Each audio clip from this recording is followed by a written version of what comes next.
Hola a todos, un cordial saludo para cada uno de ustedes en esta oportunidad. Dios los bendiga grandemente. Bienaventurados los que creen. Ese será el tema de nuestro estudio en esta oportunidad. Bienvenidos.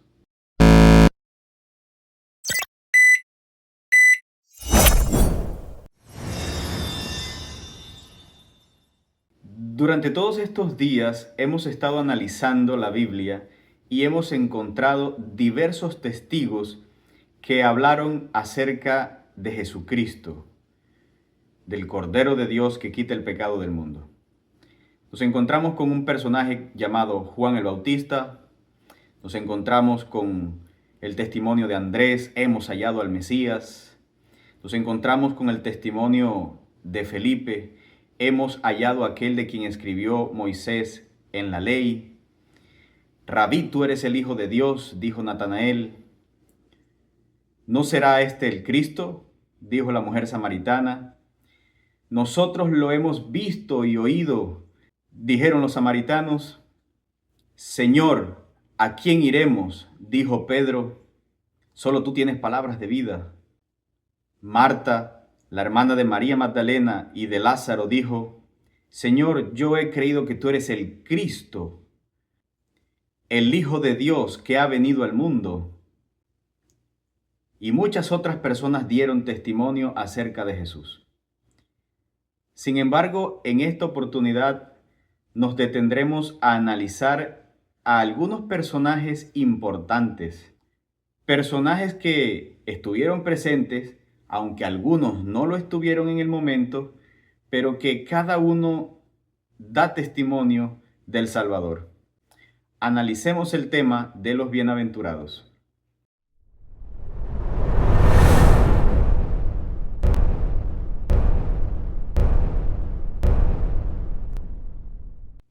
Juan capítulo 20, versículo 29, presenta el texto bíblico para este estudio. El texto bíblico dice de la siguiente manera: Jesús le dijo: Porque me has visto, Tomás, ¿creíste? Dichosos los que no vieron y creyeron. Jesucristo había sido perseguido por los líderes judíos. Habían hecho todo cuanto fuera posible para matarlo, para encontrar en él delitos, pero nunca pudieron encontrarlo. Por eso la Biblia presenta de manera muy categórica el hecho de que los líderes del pueblo inventaron acusaciones para poder condenar a Jesucristo.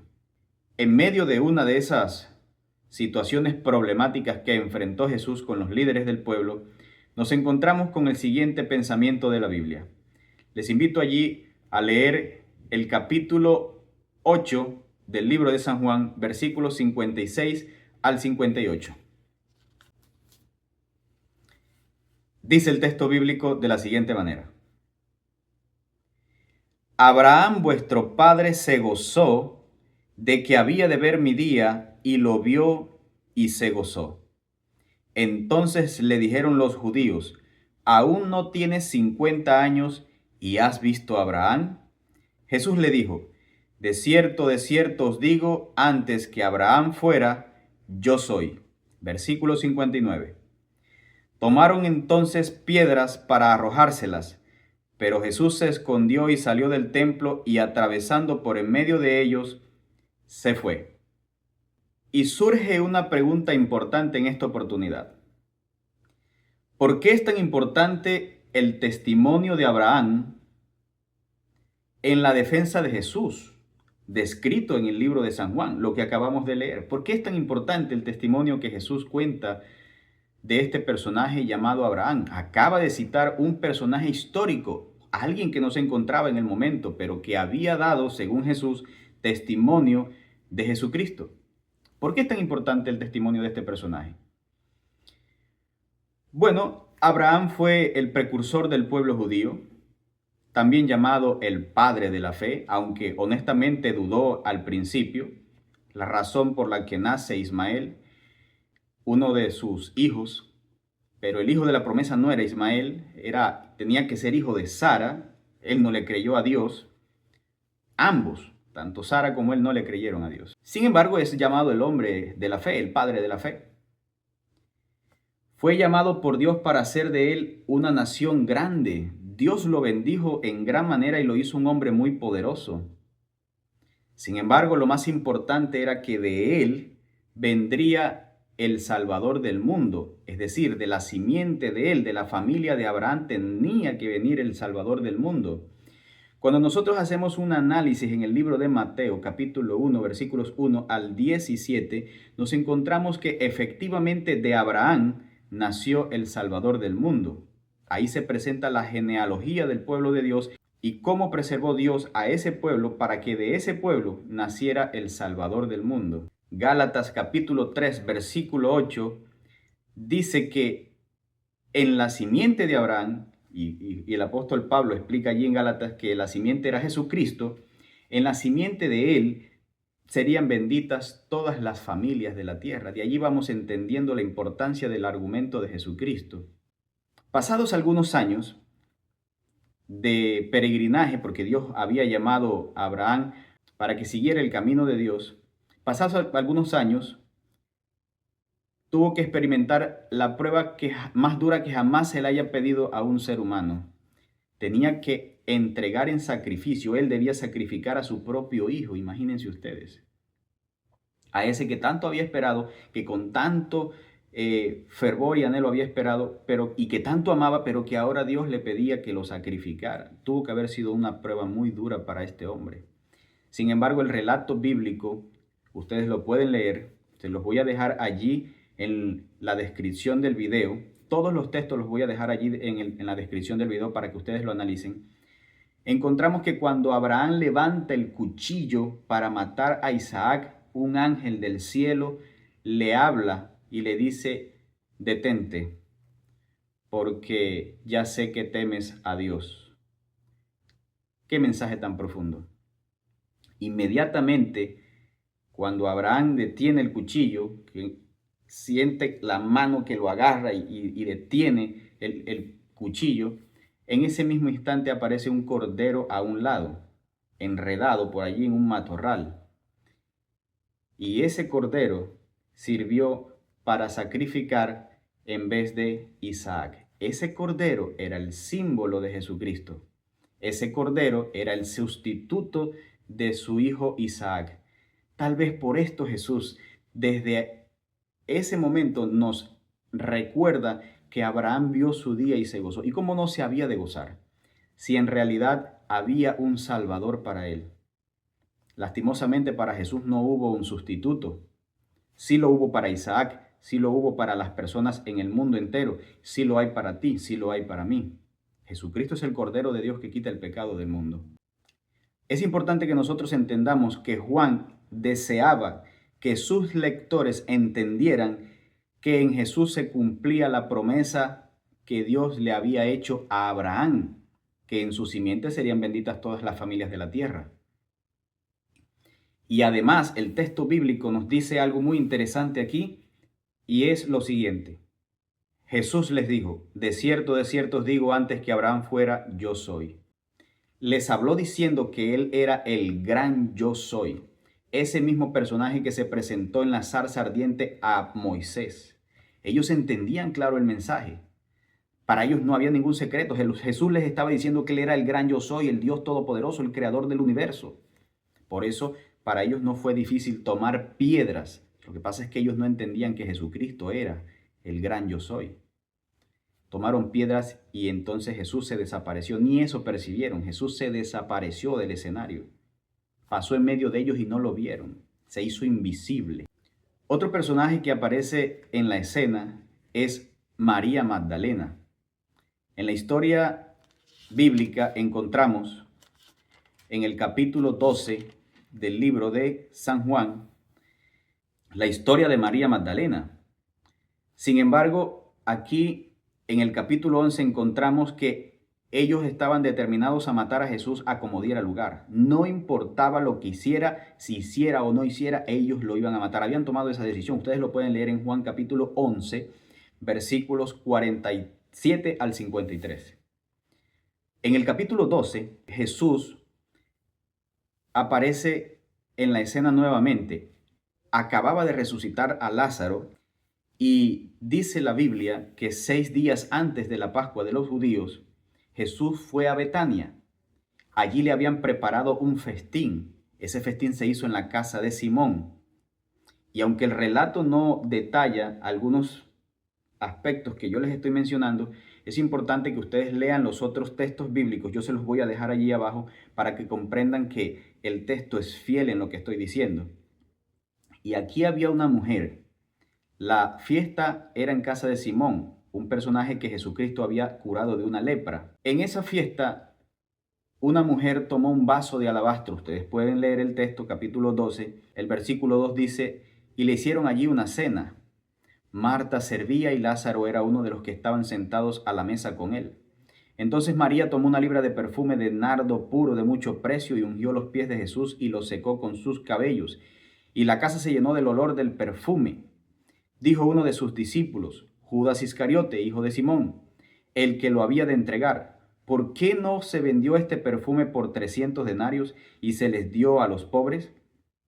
Pero dijo esto no porque se preocupara por los pobres, sino porque era ladrón y teniendo la bolsa sustraía de lo que se echaba en ella. Entonces Jesús dijo, déjala, para el día de mi sepultura ha guardado esto. A los pobres siempre los tendréis con vosotros, pero a mí no siempre me tendréis. Así termina el versículo 8, este escenario. Yo necesito que entendamos algo muy importante. Esta mujer tenía muchas cosas que agradecerle a Jesús. Esta mujer había sido perdonada de sus pecados, de sus muchos pecados, porque era una mujer adúltera. En la Biblia se la presenta como una mujer pecadora, y esto tiene una connotación bastante importante. Además de eso, había devuelto la vida a su hermano Lázaro. Imagínense cómo no estar agradecido. Aparte de ello, encontramos a esta mujer que Jesús había retirado 7 veces demonios de su vida. ¿Con cuánta insistencia? ¿Cómo no estar agradecido una mujer con esta persona? La Biblia registra que el perfume que derramó María era un perfume de nardo muy costoso.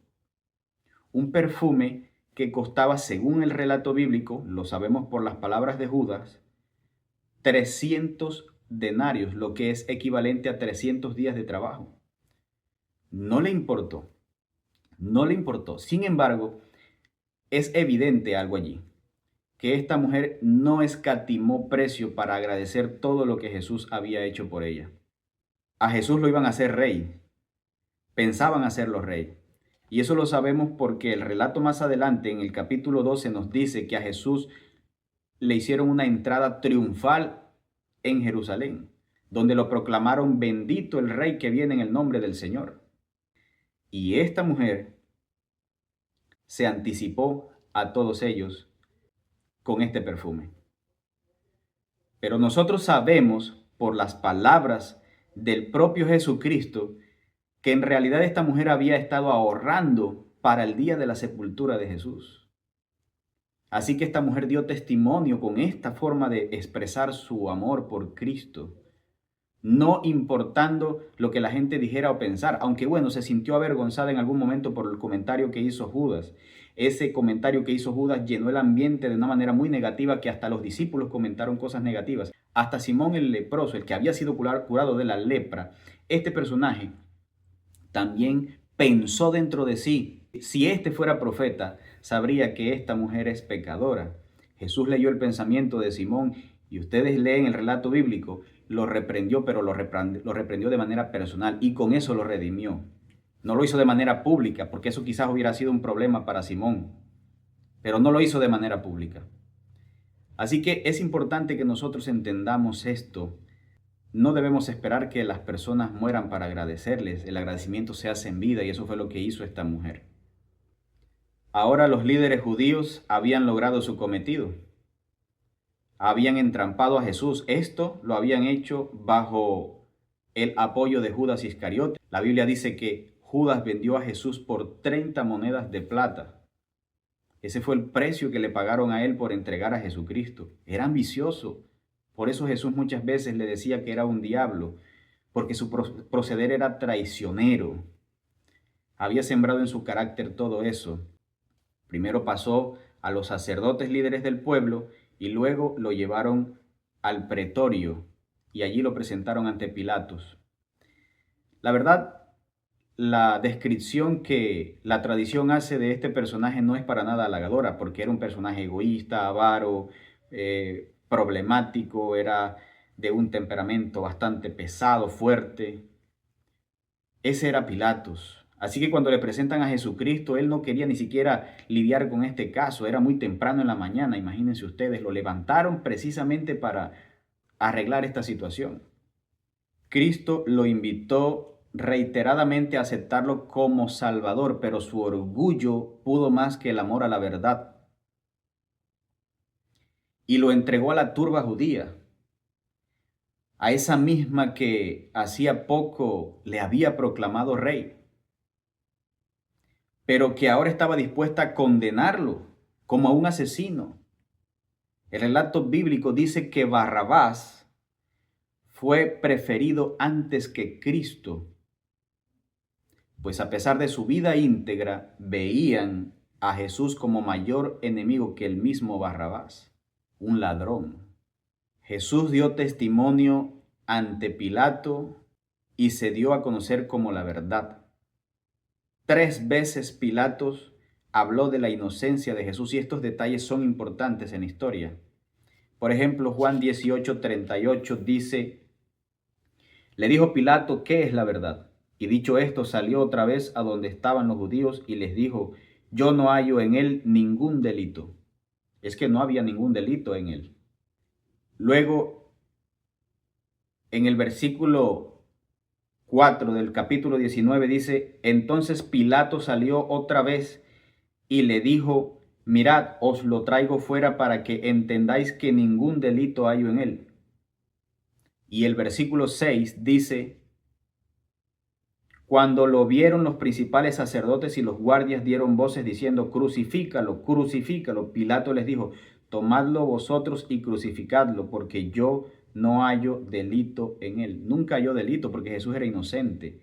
Imagínense ustedes el contraste que había entre un gobernador pagano y el pueblo judío. Había más palabras positivas de parte de este hombre hacia Jesús que de los mismos líderes del pueblo, quienes veían a Jesús como un criminal. Además de esto, Pilatos hizo una descripción en la cruz. Bueno, hizo una inscripción y la puso en la cruz. Y allí decía el mensaje que encontramos en el versículo 19. Escribió también Pilato un título que puso sobre la cruz, el cual decía: Jesús Nazareno, Rey de los Judíos. Hasta Pilato reconoció que Jesús era un rey. Lean la historia y verán lo fascinante que es este encuentro. Pero lamentablemente encontramos que Pilato se entregó a Jesús a la turba judía. Con eso sentenció su destino. Jesús lo llamó al arrepentimiento, pero él no quiso, porque pensaba que aceptar a Jesús traería oprobio para él. Y eso lo utilizaron los líderes judíos para convencerlo. Lean el testimonio de ellos para que se den cuenta de lo que les digo. Aunque finalmente entonces fue crucificado por orden del gobernador pagano, el testimonio de este hombre se convierte en una reprensión para muchos de nosotros, que con mucha frecuencia lo vemos con mucho desdén. Otro punto importante que quiero que resaltemos en esta oportunidad es que después de que Cristo fue llevado a la turba, resucitó el primer día de la semana. Era un día domingo. Juan fue el primero en creer en Jesús después de que Jesús resucitó. Ese relato lo encontramos en Juan capítulo 20, versículo 8.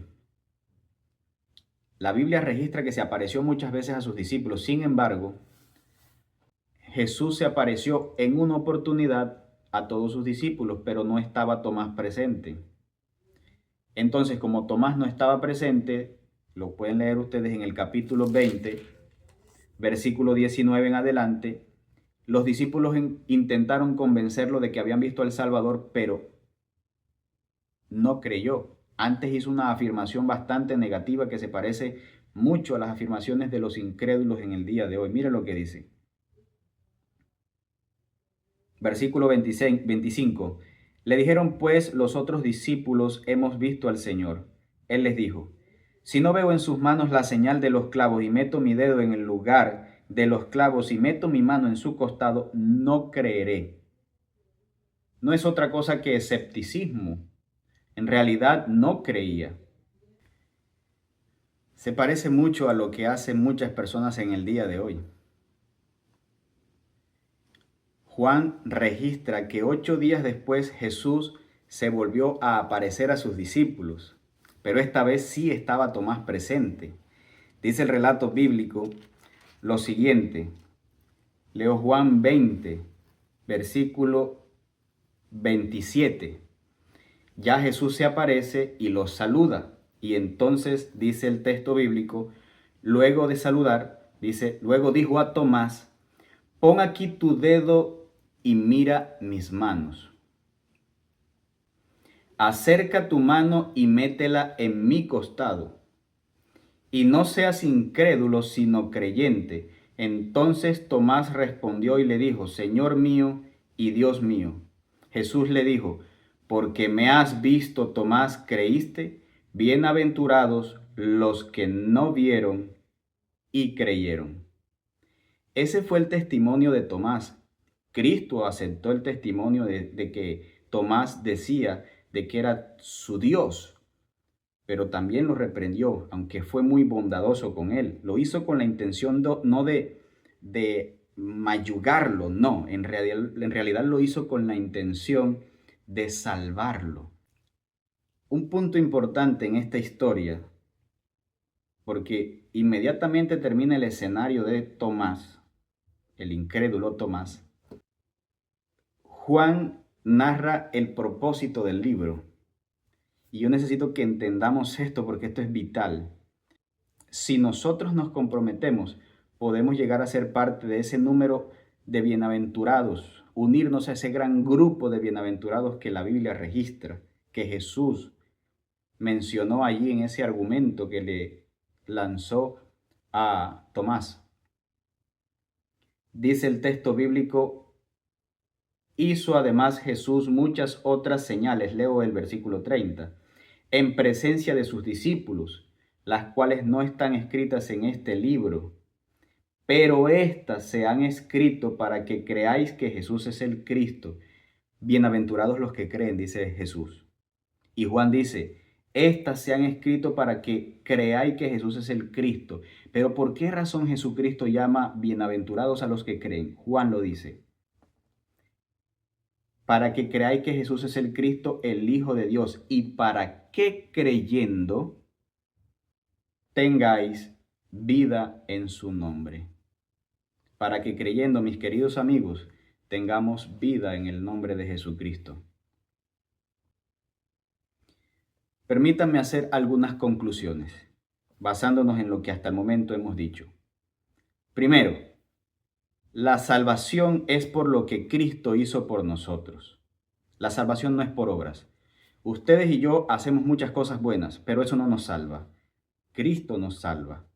La fe debe ser manifestada a través de las obras. Santiago lo dice. La fe sin obras está muerta. Una evidencia de que tenemos fe es comportarnos a la altura de esa fe que tenemos. Les invito a leer para confirmar esto Romanos capítulo 4 versículos del 1 al 5. Segundo, la fe de Abraham es una lección para todos los que creen sin ver. Necesitamos creer como Abraham creyó porque Dios le contó eso por justicia. Tercero, basándonos en la historia de la mujer del frasco de alabastro, el agradecimiento real, el que no escatima gastos, el que no mira que lo que se hace es un despilfarro, ese es solo el resultado de una debida comprensión y aceptación de lo que Dios ha hecho en nuestro favor, de lo que Dios ha hecho en nosotros y por nosotros. Número 4. No importa qué religión tengas y tampoco de qué nacionalidad seas. Cristo te abre los brazos como lo hizo con Pilatos. Sin embargo, el paso de fe lo das tú. Número 5. Los seres humanos tenemos a nuestro alrededor evidencias suficientes para creer en el Hijo de Dios. Los cielos cuentan la gloria de Dios, dice el salmista, y el firmamento anuncia la obra de sus manos. Un día emite a otro día palabra, y una noche a otra noche declara sabiduría. Por todo el mundo podemos ver evidencias de un diseñador inteligente. Los científicos no lo reconocen como Dios, el Dios de la Biblia, pero dicen que hay un ser superior a lo que nosotros creemos. Hoy se habla de diseño inteligente. La naturaleza habla de Dios. Sin embargo, no solamente la naturaleza, la palabra de Dios es nuestro registro para que nosotros creamos. Lo que se escribió para testimonio a nosotros, para que creamos. Eso lo dijo Juan en su libro. Allí en la palabra de Dios hay profundas lecciones de acontecimientos históricos que bien haríamos en analizarlas. Cuando nosotros leemos Daniel, encontramos profecías de tiempo que se cumplirían en el tiempo y han sido fieles esas profecías, se han cumplido con exactitud. Todos estos relatos bíblicos de profecías y demás se convierten en evidencias de que Jesús está por encima de los tiempos y los eventos. Él es nuestro Salvador, Él nos ama y nos quiere salvar. Por eso yo insisto tanto en este canal, en estas reflexiones, que nos dediquemos a Dios y que vivamos un día a la vez con Dios, porque esto será para nosotros una gran bendición. Bienaventurados los que creen. Bienaventurados los que creen. Dios nos bendiga.